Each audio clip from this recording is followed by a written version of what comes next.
पूर्व सांसद ने कहा कि उनका एक बेटा विधायक है और एक बेटा सांसद है।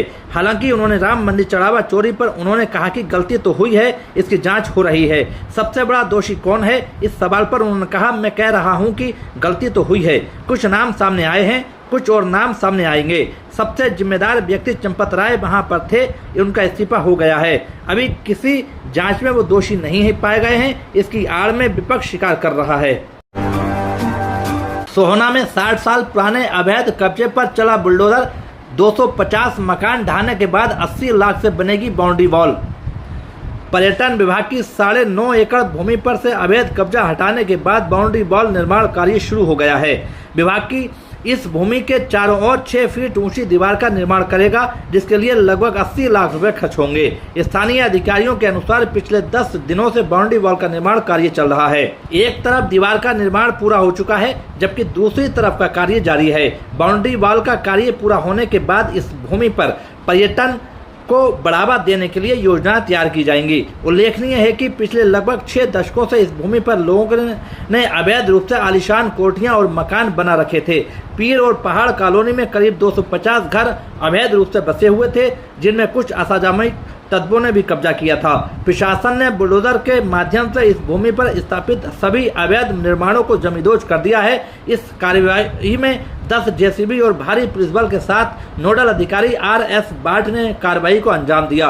ये प्रदेश स्तर पर पहली बार इतनी बड़ी कार्रवाई है। पर्यटन विभाग की 9 एकड़ भूमि पर करीब 250 अवैध निर्माण थे, जहां बिजली और पानी जैसी सुविधाएं उपलब्ध थीं। लोगों के राशन कार्ड और वोटर ID भी बने हुए थे और वे पिछले 60 वर्षों से कब्जा जमाए बैठे थे। शहर के वार्ड नंबर 13 में बसी पहाड़ कॉलोनी और पीर कॉलोनी में ये भूमि स्थित है।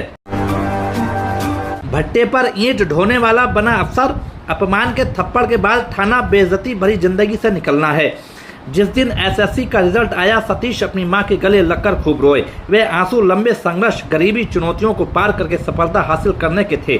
सतीश की कहानी अटूट हिम्मत और खुद पर विश्वास की कहानी है। ईंट के भट्टे पर काम करने से लेकर सरकारी नौकरी पाने तक का उनका सफर दिखाता है कि हालात चाहे जैसे भी क्यों ना हो, अगर आप अपने लक्ष्य के प्रति समर्पित हैं तो सफलता निश्चित है।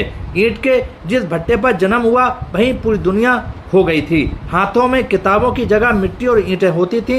एक टाइम का खाना और एक जोड़ी कपड़ों में जीवन चल रहा था। ऐसे हालातों में पले बड़े सतीश आज सरकारी अफसर हैं। उनकी सक्सेस स्टोरी साबित करती है कि अगर इरादा पक्का और खुद पर विश्वास हो तो गरीबी और हालात कभी भी रास्ते की रुकावट नहीं बन सकते। सतीश उत्तर प्रदेश के संभल जिले के बेहद गरीब परिवार से आते हैं। उनका जन्म ईंट के भट्टे पर ही हुआ था। जॉर्ज टॉक को दिए एक इंटरव्यू में संघर्ष से सफलता तक की कहानी बताई है। वे बताते हैं कि उनका पूरा परिवार प्रवासी मजदूरों के रूप में काम करता था। न स्वास्थ्य सुविधाओं की जानकारी थी और न शिक्षा का माहौल था। उनका जन्म भी ईंट के भट्टे पर ही हुआ था। पहले मिट्टी खेलते थे, फिर वही तकदीर बन गई थी। परिवार में 9 भाई बहन थे और तंगहाली इतनी थी कि एक जोड़ी कपड़े के लिए भी संघर्ष करना पड़ता था। बरेली में आला हजरत का उर्स, 10 लाख जायरीन जुटे। देश विदेश के लोगों ने रस्म अदा की। मुफ्ती बोले, तिरंगे से छेड़छाड़ बर्दाश्त नहीं। बरेली में उर्से रज़वी के आखिरी दिन शनिवार को करीब 10 लाख जायरीन आला हजरत की दरगाह पर पहुंचे। देश के अलग अलग राज्यों के अलावा विदेशों से आए अकीदतमंदों ने खिराज अकीदत पेश की।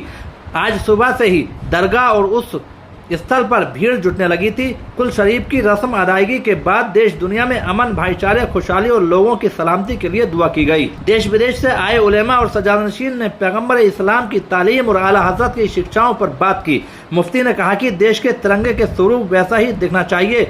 मीडिया प्रभारी नासिर कुरैशी ने बताया, सुबह 8 बजे से कुरान की तिलावत से कार्यक्रम की शुरुआत हुई। इसके बाद उलेमा की तकरीर का सिलसिला शुरू हुआ, जो कुल शरीफ की रस्म तक जारी रहा। नवीर आला हजरत मुफ्ती असदान रजा कादरी ने कहा, बरेली से दीन और सुन्नियत की खिदमत का सिलसिला आला हजरत के दादा मुफ्ती रजा अली खान के दौर से चल रहा है। मसला के आला हजरत कोई नया मसलक नहीं, बल्कि दीन की पुरानी परंपरा का हिस्सा है। उन्होंने उलेमा से समाज में अमन और भाईचारे का पैगाम पहुँचाने की अपील की। चलिए दोस्तों, आज के लिए इतना ही। उत्तर प्रदेश की सभी खबरों को जानने के लिए बने रहिए हमारे चैनल द यूपी न्यूज़ 92 में।